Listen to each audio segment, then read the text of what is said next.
সময় প্রভাব বিস্তার করে এখনো এই বাংলাদেশে মানুষকে হরণ করা এই ধরনের নির্যাতিত মামলা হয়েছে, উদাহরণ রয়ে গেছে। হরণ করা হয়েছে। এই পরিবেশে আমাদেরকে যখন আমরা শুধু হাস্যকর বলেই মনে করতে চাই। এই ঘোড়ায় যখন যিনি বাংলাদেশের বড় মানুষের তখন ভাগ্য পরিবর্তন করার ম্যান্ডেট নিয়ে এসেছেন বুঝতে পেরে এখন সত্যিও ডক্টর মোহাম্মদ ইউনূস স্যার আমি বলতে চাই সুনামধন্য একজন ব্যক্তি, শুধু বাংলাদেশ নয় সারা ওয়ার্ল্ডের মধ্যে। কিন্তু তারই নীতিমালায় করা এই তিল করে এই গ্রামীণ ব্যাংক, একজন সিআইডি আমরা সেই ঘরে বাস করি দীর্ঘ 32 বছর যাবৎ। তদন্ত করছেন আমরা আজকে এই জায়গায় আসতে চাইনি। যারা অধিকার নির্দোষ কিনা আমরা কখনোই এই রাস্তা পর্যন্ত আসতে চাইনি। আমরা 2012 সাল পরে আপনাদের শরণাপন্ন হয়েছি। আমাদের ক্ষুধার কারণে আমাদের অধিকার, ন্যায্য অধিকার থেকে যে বঞ্চিত রয়েছি, সেই অধিকার ফিরে পাওয়ার কারণে আপনারা বারবার আমাদেরকে ধিক্কার দিয়েছেন, ফিরিয়ে দিয়েছেন।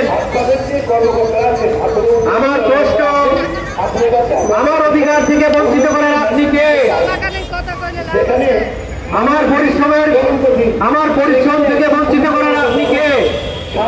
আমার পরিশ্রম আপনি আমাকে দিবেন, আমি তো আপনার পকেটের টাকা, পকেটের ধন সম্পদ, বাড়ির ব্যক্তি মালিকানা চাইতে চাই না। আপনি যে প্রতিষ্ঠানে কাজ করেন, আমিও সেই প্রতিষ্ঠানে কাজ করি।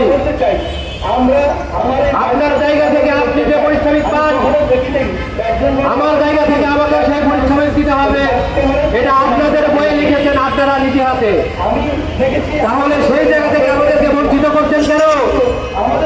আমরা ছোট মানুষ, আমরা ছোট চাকরি করি, আমরা গরিব মানুষ, আমাদের কোনো প্রশাসন নেই, আমাদের কোনো মাস্টার নেই, আমাদের কোনো সন্ত্রাস নেই, আমাদের গায়ে কোনো শক্তি নেই। এই দুর্বলতা ব্যবহার করছে, এটা তো চরম একটা হীনতার কাজ ভাই।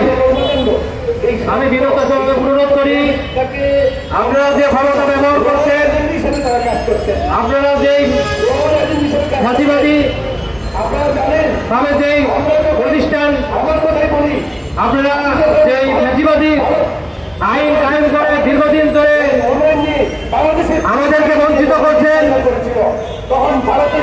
এটা আমাদের কাছে লজ্জাজনক, জাতির কাছে লজ্জাজনক।